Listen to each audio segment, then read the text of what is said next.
बिस्मिल्लाहिर्रहमानिर्रहीम। हजरत मशाता का ईमान लाना। फिरौन के महल में मशाता नामी एक नौकरानी फिरौन की बेटियों के बाल संवारा करती थी। एक बार वो फिरौन की बेटी के बाल संवार रही थी। इसी बीच उसके हाथों से कंघी नीचे गिर गई। जब वो कंघी उठाने लगी तो उसने अल्लाह का नाम लेकर कंघी उठाई। जब मशाता ने अल्लाह का नाम लिया तो फिरौन की बेटी समझ गई कि ये मेरे बाप को खुदा नहीं मानती बल्कि अल्लाह पर ईमान रखती है। लिहाजा उस लड़की ने मशाता से पूछा, क्या तुम मेरे बाप को खुदा नहीं मानती हो? मशाता ने कहा, हरगिज नहीं। मेरा खुदा तो वही है जिसका पैगाम लेकर हजरत मूसा अलैहिस्सलाम आए हैं, और वो मेरा, तुम्हारा और तुम्हारे बाप सबका खुदा है। उसी ने इस जमीन व आसमान को बनाया है। जब फिरौन की लड़की ने मशाता का साफ जवाब सुना कि वो फिरौन को खुदा नहीं मानती तो भागकर अपने बाप के पास गई और कहने लगी कि आपके महल में आपके साए के नीचे रहने वाली एक नौकरानी है। वो मूसा अलैहिस्सलाम के रब को अपना खुदा मानती है और आपको अपना खुदा नहीं मानती। बेटी की लगी लिपटी बातें सुनकर फिरौन गुस्से में आ गया। लिहाजा वो कहने लगा, अच्छा, दरबार में जाकर उस औरत को मैं ऐसी इबरतनाक सजा दूंगा कि या तो वो मूसा अलैहिस्सलाम के खुदा को मानने से बाज आ जाएगी या फिर अपनी जान से हाथ धो बैठेगी। फिरौन जब अपने दरबार में पहुंचा तो उसने उस औरत को अपने पास बुलवाया और कहा, तुम मूसा के खुदा को खुदा कहना छोड़ दो, वरना मैं तुम्हें बहुत खतरनाक सजा दूंगा। मशाता कहने लगी, हरगिज नहीं, मैं अल्लाह पर ईमान ला चुकी हूँ। वो सच्चा माबूद है, उसी ने इस दुनिया को बनाया है, उसके अलावा कोई परवरदिगार नहीं है। तुम झूठे खुदा हो। फिरौन ने मशाता को बड़ा डराया धमकाया, मगर वो कहने लगी कि फिरौन, तुम कुछ भी कर लो, मैं पीछे नहीं हट सकती। मैं अपने अल्लाह को कभी नहीं छोड़ूंगी।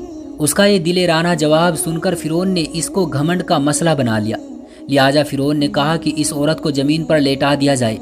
दरबारियों ने हजरत मशाता को जमीन पर लेटा दिया और फिर फिरौन के हुक्म के मुताबिक उनके दोनों हाथों और पाँव में कीलें ठोंक दी गई ताकि वो हिल ना सके। फिरौन ने हुक्म दिया कि एक बड़ी हांडी में तेल खोलाया जाए। फिरौन के कहने पर ऐसा ही किया गया और फिर उस खोलते तेल के पास हजरत मशाता को लाकर खड़ा किया गया। उसी वक्त एक वजीर आया और उसने फिरौन से कहा कि मेरे आका, इस औरत के 3 बच्चे हैं, जिनमें 2 बड़े हैं और एक दूध पीता गोद का बच्चा है। अगर इस औरत के बच्चों को इसके सामने कत्ल कर दो तो ये अपनी ममता से मजबूर होकर आपकी बात मान जाएगी। लिहाजा फिरौन ने उसके 3 बच्चों को दरबार में बुलवाया और फिर सबसे छोटी बच्ची को हजरत मशाता के सीने पर लिटा दिया। वो बच्ची माँ के सीने से लगकर दूध पीने लग गई। बच्ची अभी दूध पी ही रही थी कि फिरौन ने कहा कि मैं तुम्हारी इस बच्ची को तुम्हारे सीने पर कत्ल करवा दूंगा। हजरत मशाता इतनी बड़ी धमकी सुनकर कांप गई, लेकिन अल्लाह ने उन्हें हिम्मत दी और वो कहने लगी कि फिरौन, मैं अपनी आंखों से बेटी को खून में लथपथ तड़पता तो देख सकती हूँ, मगर मैं अपने ईमान का खून नहीं बहा सकती। ये सुनकर फिरौन ने दरबारियों को हुक्म दिया तो उन्होंने उसकी सबसे बड़ी बेटी को पकड़कर खोलते तेल में डाल दिया। देखते ही देखते वो जलकर कबाब बन गई। बेटी को इस तरह जलता देख हजरत मशाता का दिल तड़प उठा, लेकिन उन्होंने खुद को संभाला। फिरौन ने जब देखा कि बेटी को जलता देख मशाता की आंखों से आंसू बह रहे हैं तो उसने समझा कि अब ये औरत उसकी बात मान जाएगी। इसलिए फिरौन ने कहा, मशाता, अगर तुम अभी मान जाओ तो तुम अपने साथ अपने दोनों बच्चों को भी बचा लोगी, वरना मैं तुम्हारे इन दोनों बच्चों को भी इसी तरह आग में डालकर तड़पा तड़पा कर मार डालूंगा। हजरत मशाता ने कहा कि फिरौन, अगर अल्लाह ने मुझे 100 लड़के भी दिए होते तब भी मैं सबका तेल में जलकर मरना गवारा करती, लेकिन तुझे खुदा मानना कभी गवारा ना करती। ये सुनकर फिरौन ने हुक्म दिया कि इसकी दूसरी बच्ची को भी उठाकर तेल में डाल दो। दरबारियों ने ऐसा ही किया और फिर देखते ही देखते दूसरी बच्ची भी तेल में जलकर खत्म हो गई। आखिर में हजरत मशाता की छोटी बच्ची को भी फिरौन ने कत्ल करने का इरादा बना लिया और फिर उस बच्ची को माँ के सीने पर ही लेटाकर काट दिया गया। जिस माँ के सीने पर बेटी का खून बह रहा हो, उस माँ के दिल पर क्या गुजरती होगी। जब फिरौन हजरत मशाता की सबसे छोटी बेटी को कत्ल करवाने जा रहा था तो हजरत मशाता ये देखकर तड़पने लगी। अल्लाह ने उसी वक्त उस छोटी बच्ची को बोलने की ताकत दी और उसने अपनी माँ को पुकार कर कहा, अम्मा जान, सब्र रखना, असली खुदा वही है जिसको आप मानती है।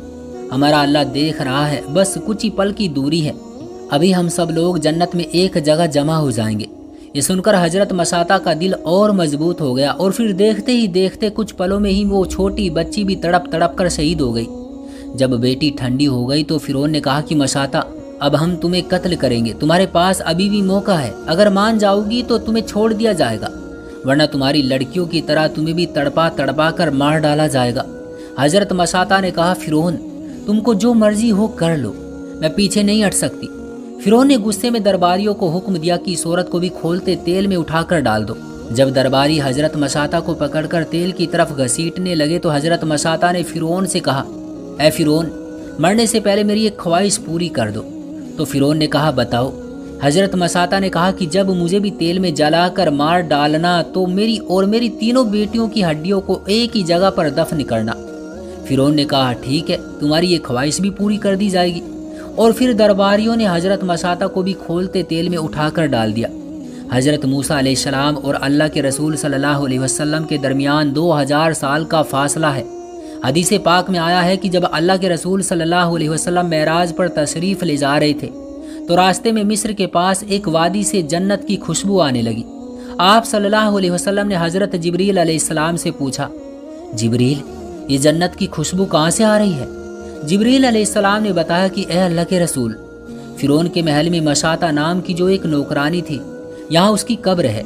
ये खुशबू उसकी कब्र से आ रही है और क़यामत तक ऐसे ही उसकी कब्र से खुशबू आती रहेगी। प्यारे दोस्तों, उम्मीद करता हूँ कि आज की ये वीडियो आपको बहुत पसंद आई होगी। वीडियो पसंद आई है तो लाइक करें, चैनल पर नए हैं तो सब्सक्राइब करें। मिलता हूँ आपसे अगली एक नई वीडियो के साथ। तब तक के लिए अपना ढेर सारा ख्याल रखें। अल्लाह हाफिज़।